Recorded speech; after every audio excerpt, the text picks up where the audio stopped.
Alors, bonjour frères et sœurs pour cet autre dimanche-là. Euh, alors, j'espère que vous allez bien, que vous avez passé une bonne semaine, que surtout que vous avez pris du temps dans la prière et puis dans la lecture de la parole aussi, puis de prendre le temps aussi de voir comment on peut, dans ce temps-ci, partager notre foi aussi. Hein. C'est pour ça qu'on reste dans ce monde. C'est pour qu'on puisse jouer notre rôle là, de lumière, puis de sel de ce monde. Donc, faut pas oublier ça. Il y a des gens autour de nous qui sont perdus, qui vont passer l'éternité sans Dieu. Et puis, c'est une catastrophe. Alors, c'est ça. Donc, n'oublions pas nos amis, nos voisins, nos parents qui ont besoin qu'on prie pour eux, c'est ça, qu'on se soucie d'eux, surtout dans la prière, même s'ils ne veulent pas en entendre parler. Donc, il faut au moins prier pour eux. Et puis, voilà. Alors, pour les annonces de ce matin, bien, alors j'aimerais vous dire que normalement, on aurait dû les distribuer depuis un certain temps déjà, mais bon, alors, vu les conditions actuelles, mais je les ai reçus, le pain quotidien. Alors, je les ai reçus, ils sont au bureau, si vous voulez venir, ceux qui en ont commandé, là. Donc, c'est 14 $ avec les taxes. Et puis, venez chercher votre copie, surtout si vous l'avez commandé, là, parce que jusqu'à présent, c'est l'Église qui a avancé les fonds pour vous commander ça d'avance. Donc, il y avait plusieurs personnes qui avaient fait la commande. Alors, c'est ça. Et il y en a plus de commandés pour ceux qui aimeraient l'avoir puis qui ne l'ont pas commandé. Donc, il y en a des copies supplémentaires pour ceux que ça intéresse. On encourage de faire ce petit livret-là, les méditations, parce que ça nous met finalement une certaine unité là, de méditation. Saint-Esprit peut parler au travers ces méditations-là, puis donner une pensée un peu qui nous rassemble. Donc, on l'encourage, c'est bien fait, puis il y a un plan de lecture aussi avec ça. Donc, ça fait partie d'un des objectifs de l'Église. Avec la situation actuelle aussi, alors la prière doit prendre une place prépondérante dans nos activités. Alors, merci Seigneur qu'il nous permet d'avoir plus de temps plutôt que d'être dans des activités. Il y a un temps pour toute chose, il y a un temps pour les activités, il y a un temps pour prier. Donc, c'est un temps pour prier actuellement, puis nous, en tant qu'anciens, notre désir, c'est que tout le monde soit dans une cellule de prière. Alors, on va, cette semaine, je vais prendre le temps d'appeler des responsables là, de cellules, et puis qui vont vous contacter après ça pour que vous participiez à une cellule sur Messenger ou sur Zoom. En tout cas, ça peut se faire comme vous voulez. Mais le point, c'est au moins de prier ensemble une fois par semaine pour les besoins de l'Église, nos besoins autour de nous, nos amis, etc. Donc, on vous encourage de participer à ces cellules-là, même si sur Internet, on aime moins ça. Mais en tout cas, ça nous permet, durant l'hiver, la saison froide, de rester au chaud dans nos maisons sans faire de compromis par rapport au temps de prière qu'on devrait avoir ensemble. Alors, on vous l'encourage. Aussi, on a réfléchi un peu sur comment on peut faire les choses pour faire avancer l'œuvre de Dieu actuellement. Donc, sur votre page Facebook, donc vous pouvez l'utiliser, évidemment, chacun. Vous pouvez ouvrir une page, ou la plupart d'entre nous, on l'a déjà, et vous pouvez publier des choses qui sont édifiantes. Hein. Faites attention de ne pas publier n'importe quoi. N'oubliez pas que vous êtes chrétien. Sur votre page Facebook, vous nous représentez. Les gens savent que vous êtes dans notre Église. Alors, je vous encourage de regarder ce que vous êtes en train de publier, ce qui est sur votre page, et de vous assurer que ça correspond à nos valeurs, ça correspond à ce que Jésus veut. Sinon, je vous demande en tant que pasteur d'enlever ça et de vous concentrer. Nous, notre mission première, c'est d'annoncer l'Évangile, c'est de faire connaître à Jésus la bonne nouvelle du salut, la bonne nouvelle de la libération que Jésus amène. Ça peut être fait de plusieurs façons, alors ça peut être en tout cas par la page Facebook, on vous encourage de publier des choses qui viennent de la parole de Dieu, des pensées chrétiennes. Et puis surtout ces choses-là, ça n'empêche pas de parler de d'autres choses, mais il faut quand même que ce soit respectueux de nos valeurs. Et aussi, vous pouvez être avec des gens en ligne au travers de votre page Facebook, vous les voyez sur le côté de votre page, donc les gens qui sont en ligne. Alors, ça peut être un bon moment pour, au travers de vos amis que vous voyez moins, que vous côtoyez moins, pourquoi pas vous informer, juste envoyer un petit mot, un petit coucou pour dire aux gens est-ce que ça va, est-ce que avec la situation actuelle, est-ce que le moral est bon, est-ce que tu as besoin de parler. Donc, on peut être très, très actif. Ça peut être surprenant, les belles choses que Dieu nous réserve là, dans ça aussi. Quand vous faites du plein air, les gens ont besoin de parler actuellement. On ne peut pas juste vivre dans l'isolement. Donc, nous, c'est ce qu'on a fait cette semaine. Prendre une marche, côtoyer des gens, poser des questions, dire bonjour, juste créer des liens, sans parler d'amitié nécessairement, mais en tout cas au moins entrer en contact avec les gens, s'intéresser à eux. Et on ne sait pas comment est-ce que Dieu peut conduire pour éventuellement des conversations qui vont être autour de la foi. Mais si on ne s'intéresse pas aux gens, si on ne va pas vers les gens, si on ne leur pose pas de questions, si on se détourne d'eux, ben comment Dieu peut se servir de nous là, dans la situation actuelle. Fait qu'on a tous besoin de prendre de l'air. Alors, pourquoi pas aller dans les endroits de villégiature, les sentiers, tout ça, puis quand on rencontre des gens, s'arrêter un peu quand c'est possible. Et puis, s'intéresser à eux, leur demander leur nom et qu'est-ce qu'ils font dans la vie et tout ça. Et puis, c'est simple. On n'a pas besoin d'être théologien pour s'intéresser aux gens de cette façon-là. OK? Alors, moi, cette semaine, j'ai passé mon temps, depuis déjà quelques semaines, j'ai commencé à lire un livre, celui-ci. Donc, je vous avais dit que je ferais une chronique de livres plus souvent. Alors, je le recommande beaucoup, de Timothée Keller. C'est un bon auteur. Et je suis en train de lire ça présentement. Excellent, j'aime beaucoup la manière qu'il écrit, et puis c'est intelligent, tout ça, ça fait réfléchir et tout ça. Alors, ce livre-là va être disponible à l'Église quand moi je vais l'avoir fini. C'est ça, c'est sur la souffrance, ça donne vraiment une bonne perspective. D'ailleurs, ça m'a emmené au message de ce matin, comme je vais vous en parler. Voilà, alors... Voilà, et puis c'est tout pour les annonces ce matin. Et puis maintenant, on va passer au message. Alors, ce matin, on veut tout d'abord aller dans la prière et puis aller dans le message qui est Dieu au banc des accusés de la souffrance. C'est le titre du message.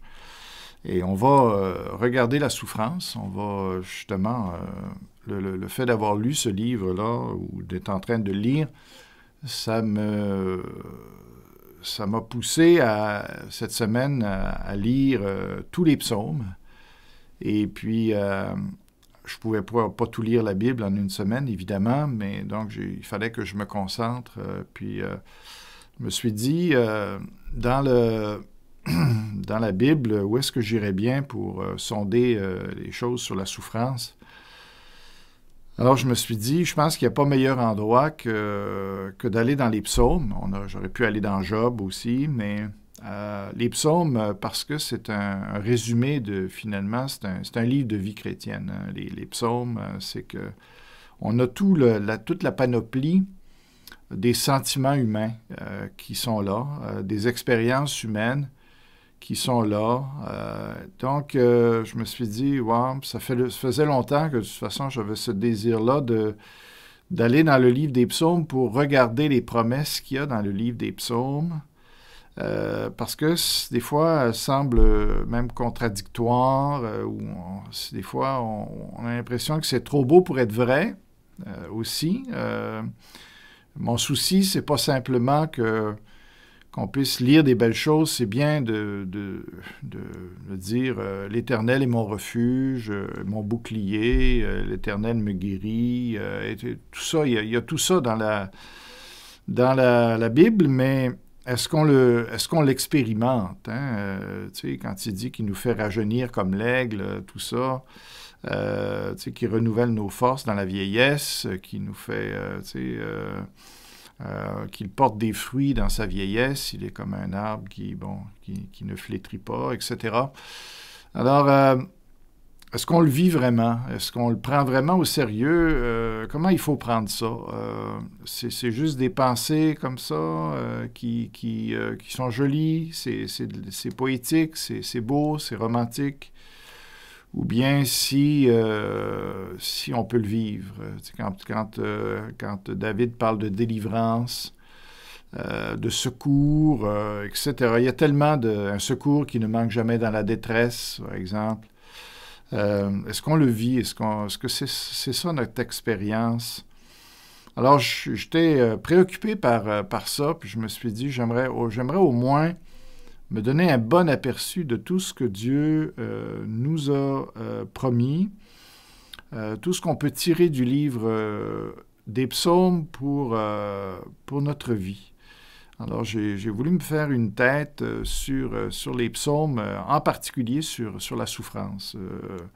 Donc, j'ai parcouru tout le livre des psaumes, j'ai entouré tous les versets qui, selon moi, en tout cas, qui avaient un rapport avec la souffrance, et pour finalement faire une série, me laisser un peu de côté pour l'instant toute la question d'être assis avec Christ ou Jésus assis à la droite de Dieu.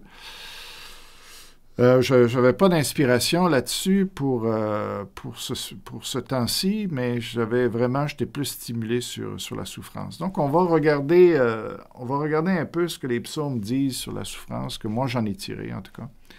On va commencer avec ça ce matin. Alors, on va aller dans la prière. C'est ça. Alors, tendre Père, que tu utilises ces moments pour nous parler, pour nous instruire, soit avec les autres pasteurs aussi, Seigneur. Merci pour tous ceux qui cherchent à faire avancer ton œuvre. Seigneur, garde-nous dans l'humilité. On n'est que de simples instruments entre tes mains, Seigneur. C'est toi qui es merveilleux. Nous, on est de simples serviteurs. Et daigne, Seigneur, te servir de nous. Et puis qu'on puisse faire notre petite part dans ce grand plan qui est le tien, Seigneur. Alors, bénis ces moments qu'on a devant ta parole, que ce soit spécial, au nom de Jésus. Amen. Voilà. Alors, donc, la souffrance. Qu'est-ce qu'on peut bien dire sur la souffrance? Qu'est-ce que les psaumes ont à dire sur la souffrance? Par où commencer? Alors,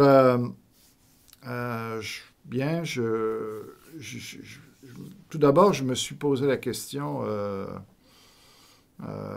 qu'est-ce que ceux qui ne sont pas dans le Seigneur, parce que là, on doit s'attendre à une différence entre un chrétien puis un non-chrétien, entre un croyant, non-croyant, quelqu'un qui cherche à vivre dans la piété, et ceux qui ne se préoccupent pas. est-ce qu'il y a une différence là, de vie? Est-ce qu'un croyant peut s'attendre à quelque chose de mieux au niveau de la souffrance ou est-ce que finalement ça va revenir au même pour cette vie-ci? Comment ça se passe en tout cas? C'était ça un peu mon raisonnement, ma question de base. Alors je pense que c'est une question importante. Moi, c'est ce qui me préoccupait. Et c'est sous cet angle-là que je me suis penché sur les psaumes. Alors, je vais commencer ce matin sur finalement l'incroyant et la souffrance. Qu'est-ce qu'est la souffrance pour lui, dans le monde et tout ça? Alors, on va commencer avec ça, puis tranquillement, dans d'autres messages, on va s'en aller vers ce qu'un croyant va vivre pour avoir des attentes réalistes par rapport à Dieu. Comme ce livre qui dit « Déçu par Dieu », bien, on peut être déçu par Dieu si nos attentes sont irréalistes. Si elles sont réalistes, je ne pense pas que ce soit possible d'être déçu par Dieu. Mais on va regarder ça. Alors, c'est quoi notre rapport à la souffrance dans notre société, tout d'abord? Alors, c'est ça. Est-ce qu'on vit bien la souffrance au Canada? Les Québécois, est-ce que la souffrance, pour nous, on a une bonne compréhension de la souffrance? Parce qu'il peut y avoir deux attitudes, même c'est un peu comme avec l'hiver. L'hiver, on peut abhorrer l'hiver, le détester parce que, bon, c'est juste une mauvaise période à passer. Et puis, finalement, on attend toute notre vie, on attend que le printemps, et puis, bon. Alors, c'est une façon de gérer l'hiver, mais les gens vont vous dire, en tout cas, vont vous dire que c'est bien préférable de tirer profit de l'hiver, puis de savoir quoi faire avec, et puis de l'accoutumer ou l'apprivoiser. Alors, c'est un peu pareil avec la souffrance. Mais dans notre société, la souffrance n'a pas bonne réputation. C'est que le bonheur, pour nous, est incompatible avec la souffrance, pour beaucoup de gens. C'est comme ça. Et puis, mais est-ce que c'est la vérité? Est-ce que finalement, c'est déjà un mensonge, ça? Est-ce qu'on n'a pas besoin d'une part de souffrance dans notre vie pour avoir un monde plus heureux, globalement? Même pour nous. Alors ça, je pense que c'est une bonne question à se poser. Et dans le livre, justement, avec Timothée Keller, j'ai trouvé un excellent passage qui donne un bon aperçu, en tout cas, comment notre société occidentale est malade par rapport à la souffrance. Alors, il dit ici, ces réactions ont démontré que notre société nous a pas donné les outils nécessaires pour gérer les tragédies. Les commentateurs ont dû se tourner vers d'autres cultures et religions, hindouisme, bouddhisme, confucianisme, pensée de la Grèce antique et christianisme pour affronter les moments difficiles. Notre société laisse les gens se débrouiller tout seuls. Il en résulte aujourd'hui que nous sommes plus choqués et détruits par la souffrance que l'ont été nos ancêtres. L'Europe médiévale voyait environ 1 enfant sur 5 mourir dans sa première année. Et la moitié décédait avant l'âge de 10 ans. Une famille moyenne perdait la moitié de ses enfants dans leur jeune âge et ils mouraient à la maison au vu et au su de tous. La vie de nos ancêtres était bien plus douloureuse que la nôtre. Pourtant, d'innombrables journaux et documents historiques révèlent que les rudes épreuves et le deuil troublaient bien moins nos aïeux que nous. Un spécialiste de l'histoire ancienne du nord de l'Europe a observé que cela déconcertait les lecteurs contemporains lorsqu'ils constataient que les hommes du 19e siècle étaient bien moins craintifs qu'eux devant la perte, la violence, la souffrance et la mort. Selon un autre spécialiste, si nos ancêtres pouvaient nous voir aujourd'hui, ils seraient tout autant choqués par notre mollesse, notre mondanité et notre timidité. À cet égard, nous ne sommes pas seulement pires que les générations passées, mais également plus faibles qu'une bonne partie du reste du monde contemporain.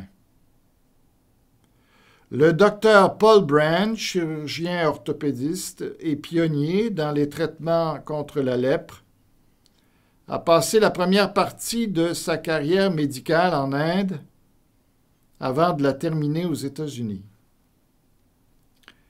Il écrit aux États-Unis « J'ai vu une société qui cherche à éviter la douleur à tout prix. Les patients vivent dans un confort tel que je n'en ai jamais vu auparavant et pourtant, ils semblent bien moins préparés à endurer la souffrance et bien plus traumatisés par ce qu'ils vivent. »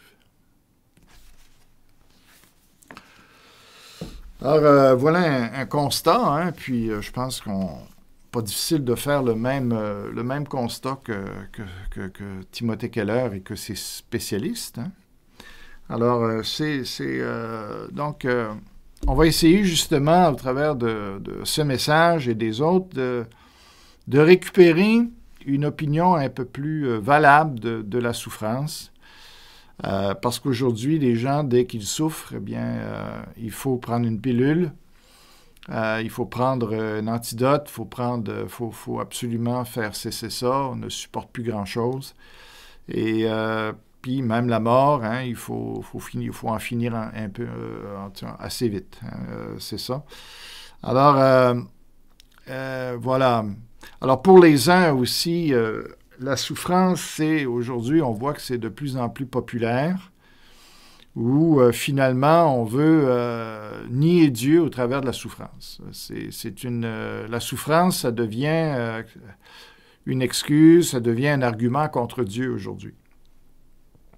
Pour les uns. Pour d'autres, eh bien, la souffrance, c'est plutôt une occasion de penser qu'on est nié de Dieu. Dans le sens que si on est chrétien, bien dès que l'on souffre, bien on peut avoir l'impression que Dieu nous a abandonnés, qu'on n'est pas fidèle, que Dieu est en colère après nous, qu'il est frustré, qu'il y a quelque chose qui ne va pas. Mais est-ce que c'est vraiment le cas? Est-ce que c'est une vision saine de la souffrance? Alors, bien, comme j'ai dit, je me suis intéressé à ce que les psaumes disent de ça. Alors, il faut bien comprendre que je ne donne pas une perspective qui est globale de tout ce que la Bible enseigne sur la souffrance, mais seulement restreint aux psaumes. Mais je pense qu'on a un bel échantillonnage, là, ou un bel échantillon de ce que Dieu pense de la souffrance et de ce qu'on peut tirer de la souffrance au travers du livre des psaumes. Je pense que c'est un bon livre, en tout cas, à exploiter dans ce sens-là. Alors, on y va. D'abord, je vais vous demander on va voir le premier point qui est d'abord une souffrance relativisée. Alors, vous allez comprendre de quoi je parle avec ça. Donc, on y va avec le psaume 145. On va lire ces versets-là. Alors, j'espère que vous avez votre Bible, que vous étiez prêts. Alors, l'Éternel, au verset 8, psaume 145, verset 8, ça dit « L'Éternel fait grâce. Il est rempli de compassion. Il est lent à la colère et plein de bonté. L'Éternel est bon envers tous. » Prenez note de cela ici. Donc, Dieu, on est habitué d'entendre ce passage-là, hein, que Dieu est lent à la colère, riche en bonté. Mais ici, voyez comment ça s'applique ici à ceux à tout le monde finalement, pas seulement les croyants, mais à tout le monde. Alors, ça dit, l'Éternel est bon envers tous. Alors ça concerne tout le monde. Sa compassion s'étend à toutes ses œuvres. Alors, Dieu n'oublie pas qu'on est sa création. Alors, il a une part il prend ses responsabilités. Ça dit ensuite, toutes tes œuvres te loueront. Alors, c'est ça, toutes. Alors, à un moment donné, finalement, on ne sait pas exactement comment ça va se faire, tout ça, mais pour ce qui est des hommes, en tout cas, à un moment donné, tout le monde va reconnaître que Dieu a été bon pour eux. Éternel est très fidèle, c'est ça, et tes fidélités ou tes fidèles te béniront. Ils diront la gloire de ton règne, ils proclameront ta puissance. Pour faire connaître aux hommes ta puissance et la splendeur glorieuse de ton règne est un règne éternel et ta domination subsiste dans toutes les générations. L'Éternel soutient tous ceux qui tombent. Ah, pas simplement les croyants, pas simplement ceux qui le craignent. Il redresse tous ceux qui sont courbés. Ah, non, peut-être on n'a pas cette impression-là. C'est pas quand on voit des gens qui sont infirmes et tout ça. Mais ici, le psalmiste affirme que Dieu travaille dans la vie de tout le monde pour les aider. Tous regardent avec espoir vers toi. On n'aurait pas dit ça au premier regard. Mais je pense qu'ici, il s'adresse à quelque chose qui est dans le fond du cœur de chacun. Et dans l'épreuve, finalement, les gens rapidement tournent leurs yeux vers Dieu dans ces moments-là. Et tu leur donnes la nourriture au moment voulu. Ça, c'est une évidence. En tout cas, les Québécois se sont complètement détournés de Dieu. Pourtant, ils continuent à bien manger. Tu ouvres ta main et tu combles de bien tout ce qui vit. Wow! Ce sont des beaux versets, n'est-ce pas? Tu ouvres ta main et tu combles de bien tout ce qui vit. Les théologiens vont appeler ça la grâce commune. Cette grâce, en tout cas, il y a un minimum de bonté qui est quand même considérable envers tous les hommes. Peu importe ce qu'ils font, peu importe leur croyance, alors Dieu se sent une responsabilité envers ses œuvres, envers sa création, et il continue à agir, à prendre soin des gens. Donc ça, c'est bon de le savoir. Quand on vient évaluer Dieu, à juger Dieu, c'est au moins il faut partir avec les bonnes données sur qu'est-ce que Dieu fait finalement par rapport à toute cette question de la souffrance. Alors on va regarder maintenant un autre passage qui se trouve dans le psaume 146. Les versets 7 à 9, voilà. Il fait droit aux opprimés, hein, à tous finalement.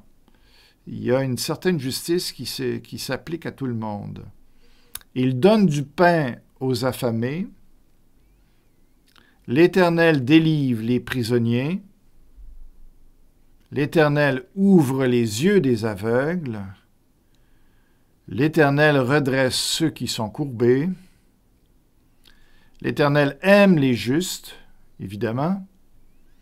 L'Éternel protège les étrangers. Il soutient l'orphelin et la veuve, mais il fait dévier la voie des méchants. Donc, il y a une action encore ici qui semble vraiment déborder ceux qui sont pieux ou ceux qui sont chrétiens aujourd'hui, si on veut en parler comme ça. Alors, ça s'applique à tout le monde. Dieu agit envers tout le monde et il fait du bien à toutes ses créations, à toute sa création. Alors là, évidemment, les gens vont nous parler de famine, vont nous parler de guerre, vont nous parler des catastrophes, des accidents, des drames qui se produisent, surtout quand ça concerne les enfants. Les gens sont faciles aujourd'hui à dire, bien, si Dieu existe, comment ça se fait qu'il permet ces choses-là? Pourquoi ces choses-là arrivent alors que finalement des catastrophes s'abattent? Jésus en a même parlé, si vous vous souvenez, avec la tour de Siloé. La tour s'est abattue, puis s'est abattue sur un bon nombre de personnes. Et finalement, ça a tué toutes sortes de gens. Pas simplement des pharisiens ou pas simplement des criminels, mais ça a tué toutes sortes de monde. Alors, c'est ça, les gens, comme s'attendent à ce qu'il y ait une justice, que Dieu soit juste, au moins que des criminels payent, ça encore, on est prêt à l'accepter. Mais quand on voit qu'il y a des catastrophes qui éclatent et on dit, les gens, il y a des innocents qui payent pour d'autres, c'est avec ça que les gens ont des problèmes et puis qu'ils se posent des questions sur l'existence de Dieu par rapport à ça. Bien, je pense que c'est important à ce niveau-ci de relativiser les choses, puis de se donner de se reculer un petit peu, puis de regarder plus large, voir ce qui se passe en réalité dans tout le monde entier, puis pas trop zoomer sur des situations particulières de malheur. Alors, quand on regarde sur l'ensemble de la planète, sur l'ensemble de l'histoire, et puis donc on constate que finalement, dans le monde en général, les gens vivent une vie normale, une vie quand même tranquille. Les gens vont travailler, les gens mangent, les gens ont leur hutte au moins, leur cabane, leur maison. Bon, pour d'autres, c'est plus considérable. Et puis, ils ont une famille, bon, et puis il y a de l'amour autour d'eux et tout ça. Donc, quand on regarde, il y a des soins médicaux, il y a quand même beaucoup de choses qui se font. Et puis, mais effectivement, il y a des bidonvilles, il y a des gens qui sont exploités, il y a des esclaves, il y a des jeunes qui travaillent dans les mines et puis qui vivent des conditions de vie épouvantables, c'est vrai. Mais sur l'ensemble, en tout cas, c'est beaucoup plus, quand on regarde de cette manière-là, on comprend mieux, au moins on a une pensée plus équilibrée. Même quand on parle du tiers-monde, aujourd'hui on est en train de dire que c'est plus la moitié du monde, mais en tout cas, on a connu cette expression-là, le tiers-monde. Bon, ben, en tout cas, pour moi, ce que ça dit, c'est qu'il y a au moins le 2 tiers du monde qui ont une condition de vie qui est acceptable. Peut-être que le tiers-monde, c'est épouvantable, même si je ne pense pas que ça soit si épouvantable parce que, bon, moi, je suis allé en Haïti à quelques reprises et, bon, je n'ai pas une grosse expérience de la souffrance dans ces pays-là parce que j'ai fait quelques voyages, mais moi, j'ai vu des gens qui chantaient, j'ai vu des gens plus heureux en Haïti qui n'avaient pas grand-chose, qui dormaient sur le plancher, qui avaient une petite natte, et puis, mais j'ai vu des gens qui souriaient, qui chantaient, qui étaient beaucoup plus heureux que les Québécois. Alors, quand on parle du tiers-monde, c'est sûr qu'au niveau de la nourriture, c'est plus, bon, c'est plus délicat. Mais on ne parle pas nécessairement même là de bonheur. Hein. Les gens, ils montent dans un cocotier, ils montent dans un manguier, ils mangent comme ça et puis ils sifflent. Hein. C'est ce que moi j'ai pu constater. Alors, tout ça, il faut en tout cas prendre ça en considération. C'est la même chose dans nos vies quand, donc là, j'ai regardé un peu globalement pour le monde, mais si on restreint ça à regarder notre vie, bien, je pense qu'en règle générale, je ne sais pas, je ne suis pas dans la peau de tout le monde, mais je pense qu'en général, on a des journées ordinaires. Ça veut dire, bon, peut-être, c'est ça, on n'a pas des journées extraordinaires. Qu'est-ce que je veux dire avec ça, dépendamment de la signification qu'on donne à ces mots-là? Mais ce que je veux dire, c'est que on a des journées qui se passent bien, en général. On n'a pas de maladie particulière, on n'a pas d'épreuves particulières. Bon, la journée se déroule normalement, tout simplement. Et puis, avec ses joies, ses peines, mais bon, à petite dose. Et puis, en général, les choses se passent bien. L'auto fonctionne bien, on est en santé, on mange, on va qu'à nos activités. C'est comme ça que ça se passe. Et puis, évidemment, sur l'ensemble de notre vie, il y a des journées extraordinaires, dans le sens qu'il y a des journées qui sont plus pénibles que d'autres. Puis il y a des journées qui sont plus extraordinaires dans le sens positif que d'autres. Mais là, on s'intéresse à la souffrance. Donc, il y a des gens, il y a des moments où il y a des moments vraiment plus difficiles que d'autres. Mais en général, ces périodes-là sont limitées, sont dans un temps donné. Alors, c'est plus ma constatation, ce que je vis, mais aussi ce que je peux voir chez les autres, chez mes enfants, chez les gens que je rencontre. Puis j'en rencontre quand même pas mal. Alors, il me semble que c'est plus la norme que ce soit comme ça qu'autrement, de voir des gens qui souffrent continuellement, qui n'ont pas d'espoir, qui n'ont pas de soulagement. C'est vraiment, en tout cas, c'est l'exception. Il y a des gens qui ont des vies, je veux pas minimiser rien, là, des gens qui ont des vies pas mal plus difficiles que la mienne.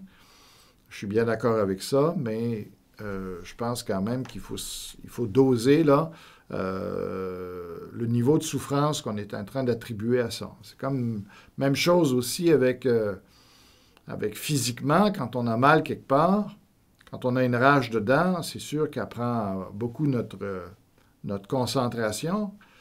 La rage dedans, c'est désagréable, mais ça veut dire aussi que la plupart de mes dents, en tout cas les autres dents, elles sont correctes et elles ne me font pas souffrir, on a l'impression. Donc, ce que je veux dire aussi, c'est que la souffrance, il y a la souffrance réelle qu'on peut mesurer, qui est objective, mais il y a une grande part dans notre société d'une souffrance qui est subjective. Ça veut dire que ça dépend de la perception qu'on a. Ça dépend de comment on regarde la chose. Faites juste, par exemple, regarder ou passer par un moment difficile. Alors, effectivement, il y a la douleur physique, mais dépendamment des personnes, dépendamment de comment les personnes, leur valeur, tout de suite, si je me dis que ça va tout le temps être comme ça, qu'à partir d'aujourd'hui, c'est ce que je vais vivre, même ça va aller en empirant, si j'ai cette vision-là de la souffrance, de ma vie, ben, ça va être beaucoup plus pénible que la personne qui se dit, bon, ben, c'est un moment difficile à passer, Dieu est là, et finalement, il va intervenir dans ma vie, et je vais en sortir, je vais apprendre des choses de ça, je vais grandir. Donc, aujourd'hui, dans notre société, il y a une grande part de souffrance, beaucoup plus grande, je vous dirais, que la souffrance réelle. C'est une souffrance psychologique. Et aujourd'hui, on veut même reconnaître cette souffrance psychologique pour justifier même l'aide à mourir. Mais il faut faire attention parce que il faut plutôt travailler sur la perception. Nous, comme chrétiens, on a des outils pour travailler la perception, pour avoir une perception beaucoup plus positive, beaucoup plus encourageante, beaucoup moins pessimiste ou fataliste. Hein. On n'est pas fataliste. Un chrétien ne peut pas être fataliste. Il vit par la foi et il peut se produire dans sa vie toutes sortes de miracles. Il n'est pas déterminé par sa souffrance. Il est déterminé par Dieu, par la bonté de Dieu. Bon. Alors, pour nous, ça change énormément les choses. Alors, juste qu'on fasse la part des choses quand les gens nous parlent de leur souffrance. Oui, il faut avoir de la compassion, mais en même temps, il faut considérer autre chose là-dedans. Alors, il faut... Et quand on écoute les nouvelles, depuis toujours, les nouvelles, en tout cas, la souffrance, les mauvaises nouvelles, ça fait faire de l'argent. Alors, on est habitué, hein, les journaux et tout ça, ils capitalisent beaucoup sur les catastrophes. Ça fait vendre et ils aiment bien jouer sur ce terrain-là. Mais la vie ordinaire des gens, ce qui ne se passe pas de fabuleux, eh bien, ils n'en parlent pas. Mais c'est quand même ça qui est la norme. C'est ça qui est ce que les gens, en général, vivent. Donc, c'est facile de tomber dans cette vision que ça va donc mal, ça va donc mal. Mais faire attention de quelle manière on exploite les mauvaises nouvelles ou les moments difficiles dans notre vie. Il faut avoir, en tout cas, une pensée plus équilibrée par rapport à ça, je pense. Donc, pour ça que j'ai voulu parler de la souffrance relativisée, parce qu'on voit que, avant de parler de souffrance, il faut regarder d'abord comment Dieu fait du bien aux gens, qu'il y a une grande abondance de bénédictions sur toutes les populations, sur n'importe qui, croyant ou non-croyant, Dieu est bon et puis fait énormément de choses pour tout le monde dans ce monde. Il faut partir de cette base-là pour mieux comprendre ce qui se passe, parce que ça, il me semble que c'est la réalité. En tout cas, c'est ce que la Bible nous dit. Jésus le disait lui-même aussi, Dieu fait pleuvoir sur les bons comme sur les méchants. Il répand ses bénédictions. Puis même nous, ça implique ça, puisqu'il nous dit, mais quand bien même on vous maudirait, combien même on vous ferait du mal,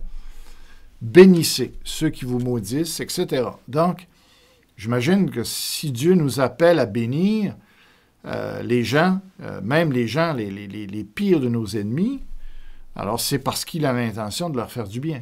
Sinon, pourquoi bénir les gens si ça ne change rien dans leur vie? Bénir, c'est amener du bien dans la vie des gens, amener du bon. Alors, on voit bien que Dieu, avant de considérer leur péché, tout ça, Dieu est intéressé de faire du bien aux gens. Alors ça, je pense qu'il faut partir de cette base-là.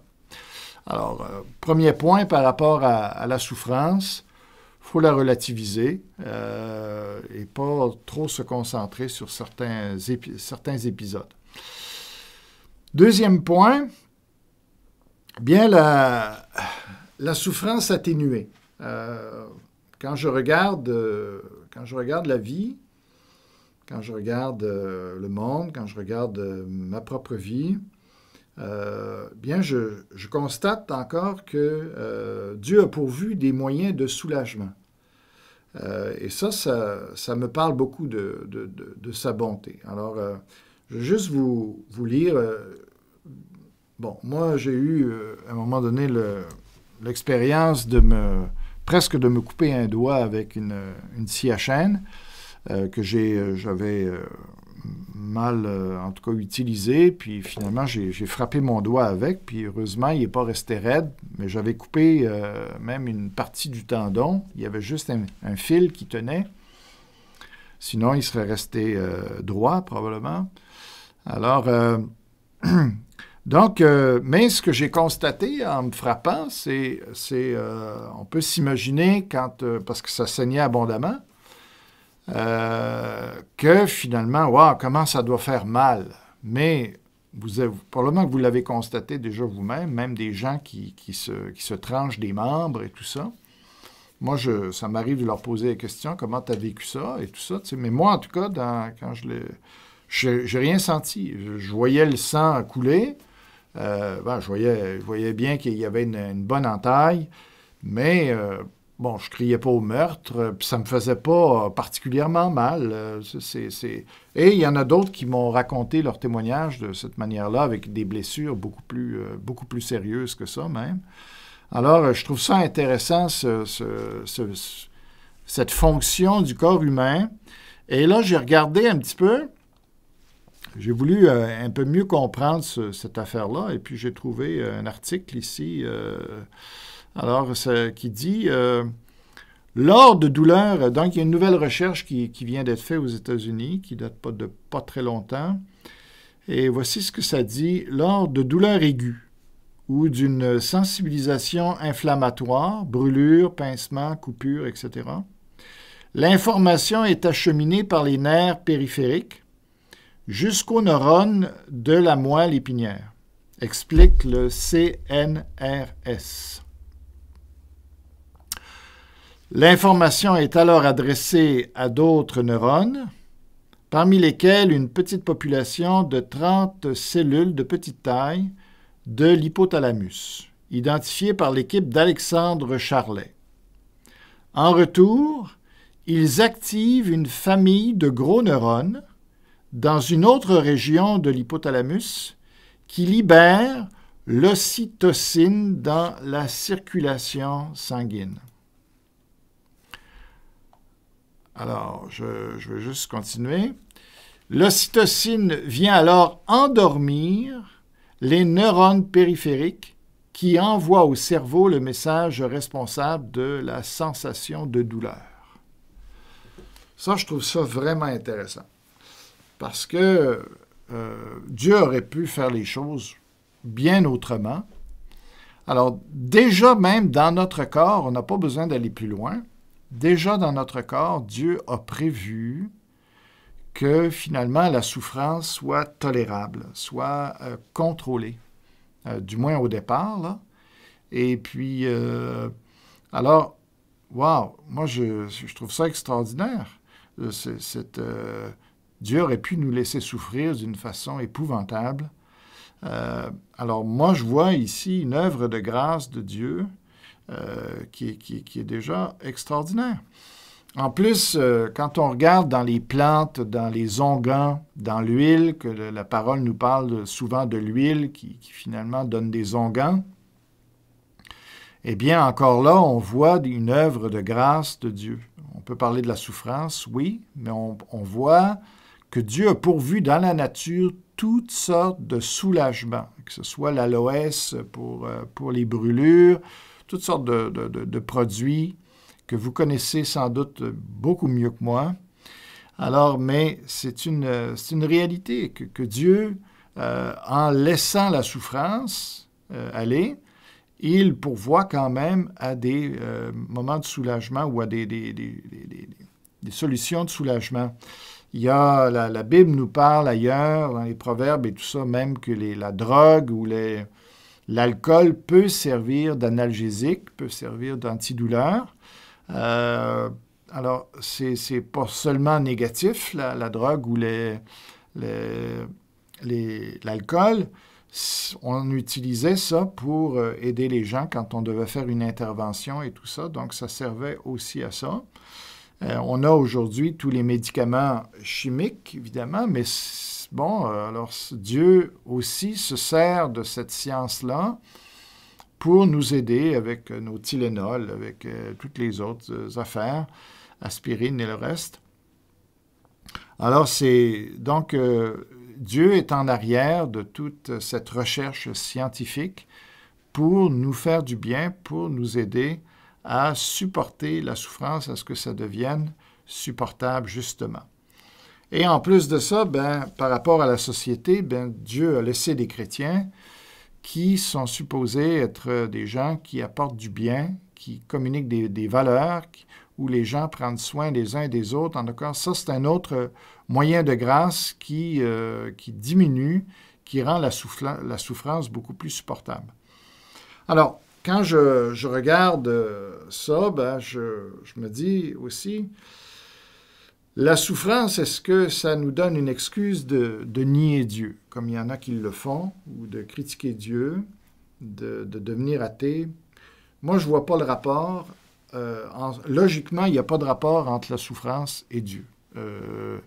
Sinon que Dieu la permet, mais le fait qu'on souffre, qu'on ne souffre pas, ça ne donne pas un argument pour ou contre Dieu. Tout ce que ça pourrait dire, finalement, c'est que Dieu manque d'amour. Et puis, oui, ça pourrait remettre en question l'amour de Dieu. D'accord? Ou ça peut remettre en question le fait qu'il est souverain sur toute chose et qu'il contrôle toute chose. Finalement, ça ne viendrait pas de lui, mais ça viendrait du fait que lui-même ait une faiblesse, une certaine faiblesse, et qu'il ne contrôlerait pas tout. Alors, est-ce que la souffrance met en question la souveraineté de Dieu? Je ne pense pas. Mais au moins, c'est une question, ça c'est logique. La souffrance peut remettre en question la puissance de Dieu, mais certainement pas son existence. Ça n'a rien à voir.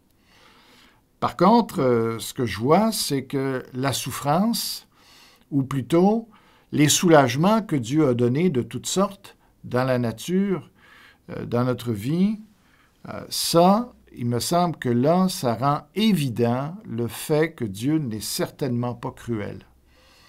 Parce qu'il faut reconnaître qu'on pourrait souffrir beaucoup, beaucoup, beaucoup plus que ce qui est le cas. Alors, je pense qu'il faut reconnaître cela, que tous ces moyens-là d'être soulagés sont plutôt une preuve de l'amour de Dieu. Pourquoi est-ce que Dieu n'enlève pas toute souffrance? Alors ça, c'est une autre question, mais au moins, on est capable de dire que Dieu limite énormément la souffrance, qu'il l'atténue énormément. Alors ça, je pense que ça, c'est important de le reconnaître.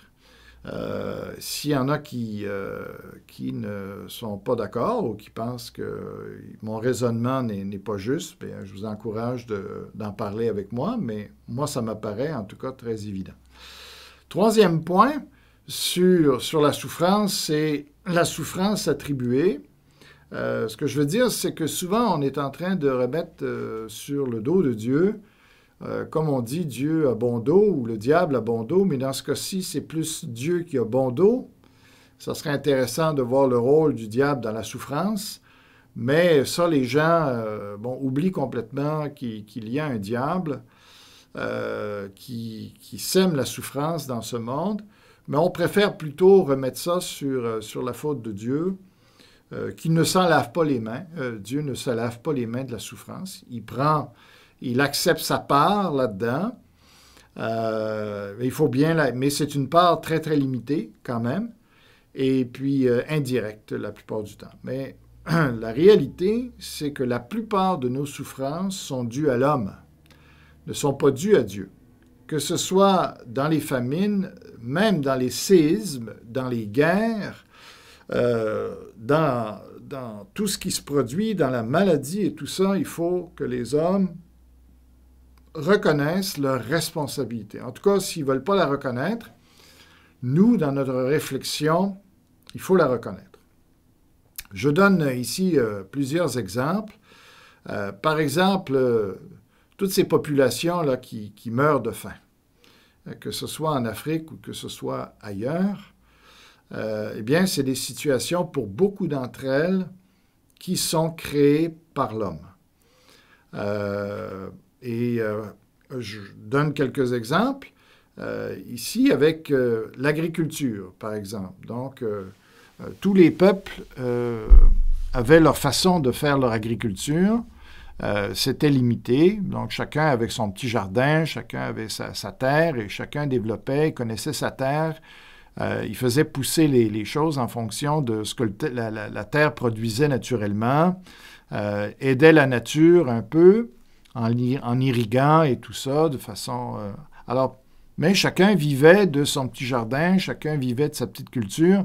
Puis, il n'y avait rien de... Bon, personne ne faisait fortune avec ça, mais tout le monde vivait quand même bien, puis tout le monde avait à manger.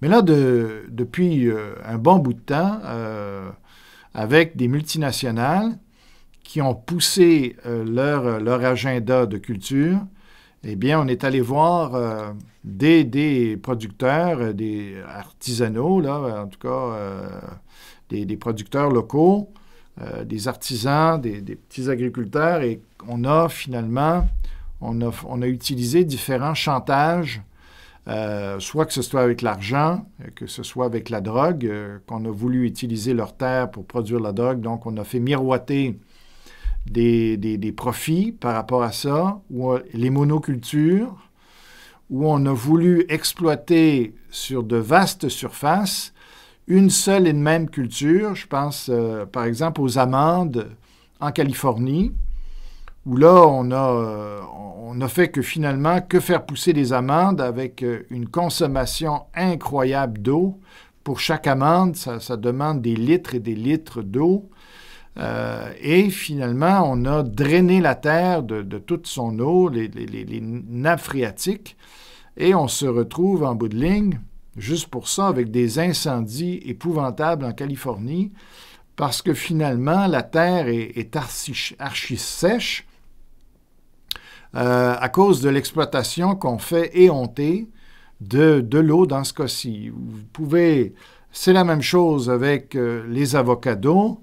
Là, à un moment donné, c'était payant, les avocats, et puis là, tout le monde voulait avoir des avocats, donc on a condamné les cultures de tout le reste pour développer que la culture, au Mexique et tout ça, que la culture des avocats, et puis là, pour faire du profit, et puis la mafia s'est mise là-dedans, et tout ça. Donc, ce scénario-là, il se répète tant que tant.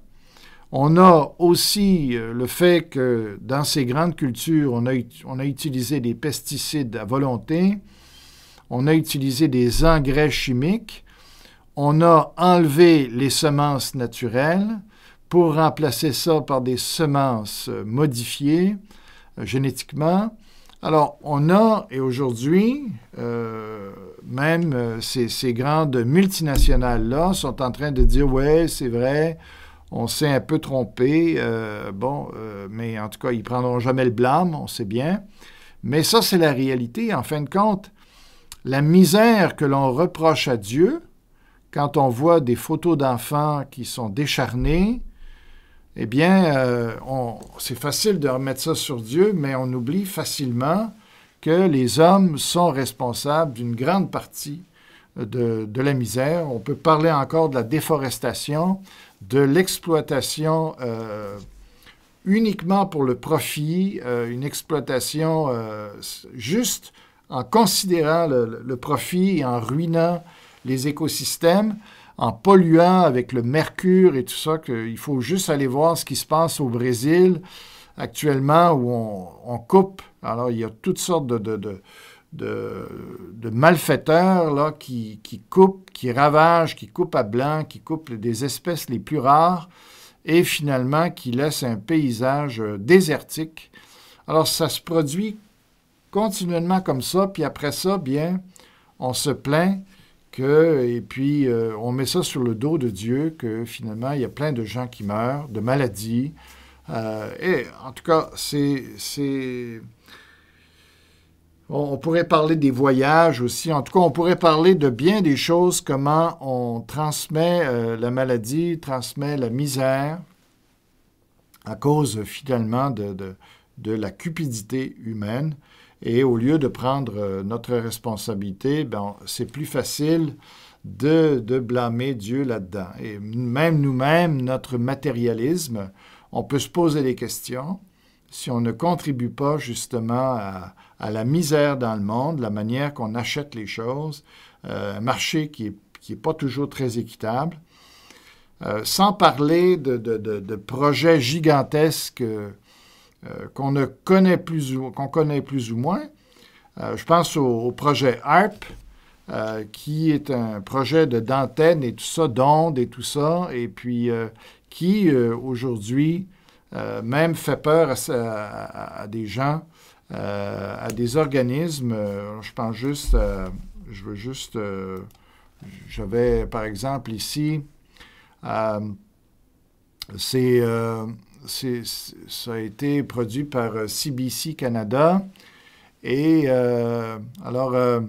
c'est un projet ici du contrôle du climat.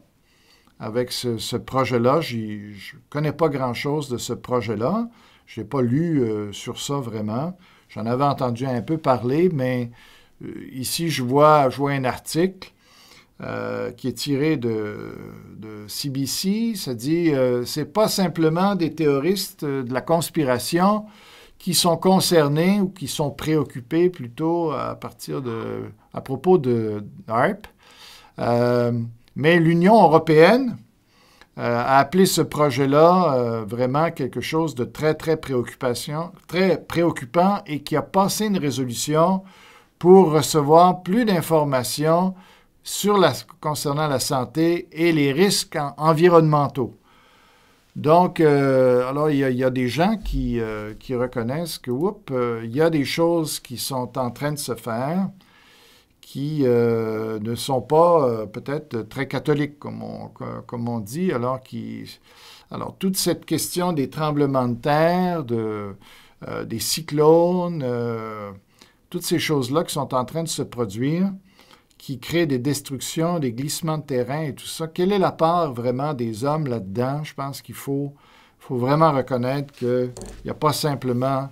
c'est pas juste act of God, comme on dit. C'est pas simplement Dieu qui est responsable de tous ces phénomènes-là, mais l'homme, de plus en plus, y est impliqué et doit prendre la responsabilité de ces choses-là.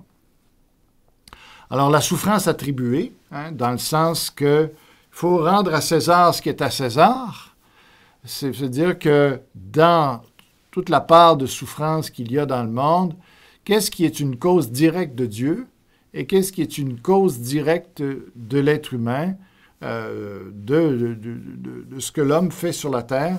Alors, je pense qu'on serait surpris de voir, en étudiant, comment l'homme est impliqué beaucoup plus que Dieu dans toute cette souffrance-là.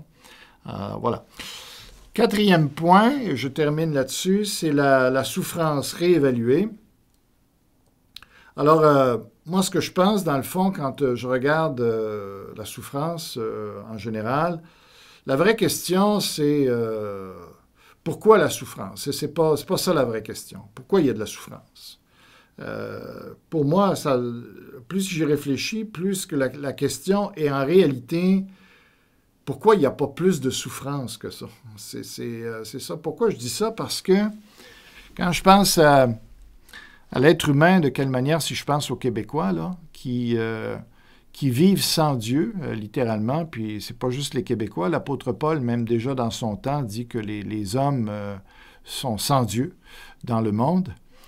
Alors, ça veut dire qu'ils se lèvent le matin jusqu'au soir et il n'y a même pas une pensée pour Dieu dans leur vie, que des insultes, que des blasphèmes, que des plaintes, que du mécontentement chez beaucoup de gens, que du mépris, alors qu'ils mangent à profusion, qui sont gros et gras pour plusieurs, qui boivent, qui répondent à leurs besoins, qui ont des belles maisons, qui ont toutes sortes de belles activités au Québec. En tout cas, quand on regarde ça, sur la Côte-Nord, c'est des skidoo, c'est des pick-up, c'est des belles maisons, c'est des piscines, même si on l'utilise un mois par année.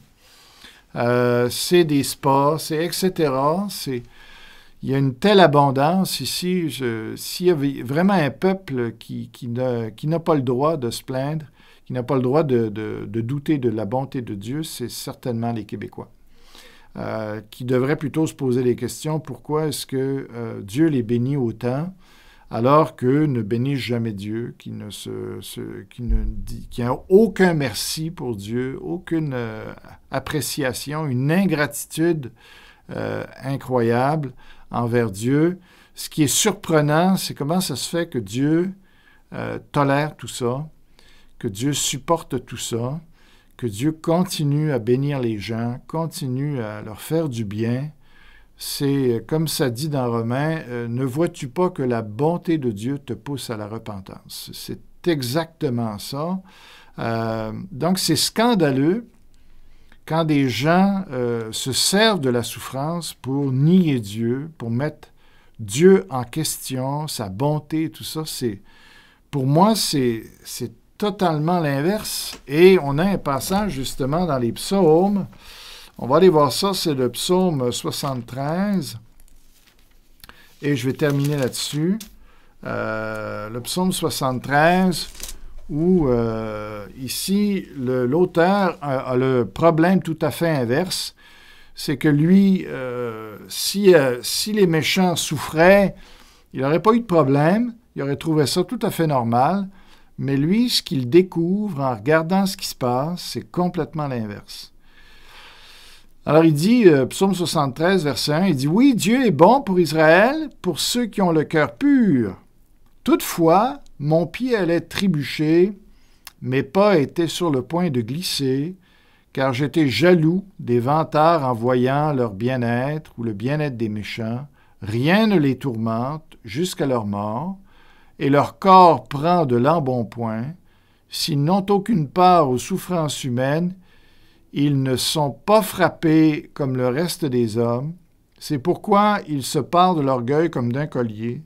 La violence les enveloppe comme un manteau. Leurs yeux ressortent dans un visage plein de graisse. Les mauvaises pensées de leur cœur débordent. Ils ricanent et parlent méchamment d'opprimés. Ils profèrent des discours hautains, leur bouche s'attaque au ciel et leur langue balaie la terre. » Alors, lui, il a le problème plutôt inverse. Il dit, mon ami, il dit, comment ça se fait que ces gens-là, malgré leur vie, malgré qu'ils ne se préoccupent pas du tout de Dieu, comment ça se fait qu'ils sont bien? Comment ça se fait que Dieu permet ça? Donc, lui, il avait complètement le problème inverse de ce que nous avons. C'est qu'il ne comprenait pas pourquoi, finalement, les gens ne souffraient pas plus que ça. Pourquoi il y avait encore tant de bonnes choses dans ce monde malgré l'attitude des hommes. Alors, la réalité, c'est que c'est ça. C'est pas l'inverse. Et puis, voilà. Alors, là, je veux juste terminer. Même Louis Armstrong, on connaît bien son fameux chant « What a Wonderful World », où il disait, même si lui, c'est un noir américain, alors c'est un peu drôle, c'est ironique que Louis Armstrong, et ce soit lui qui ait chanté ce chant-là, un noir américain, et il dit « Quel monde merveilleux nous avons ». Alors, il semble que, malgré la souffrance des Noirs aux États-Unis depuis longtemps, eh bien, il a trouvé quelque chose d'extrêmement intéressant dans la vie. Donc, c'est pas mal. Je pense il est vraiment plus juste que tous ceux qui critiquent Dieu sur la souffrance. Alors, pour finir, je dirais, la souffrance est une raison de plus pour moi pour croire en Dieu. C'est loin d'être un argument contre Dieu. La souffrance, une raison de plus pour croire en Dieu. Ça, j'aimerais que vous restiez là-dessus quand on y réfléchit. C'est clair que la souffrance, c'est pas quelque chose qui va condamner Dieu, mais au contraire, il va en sortir grandi de ça quand on est honnête dans notre réflexion. Alors, je vous laisse avec ça. Que Dieu vous bénisse abondamment et puis bon dimanche.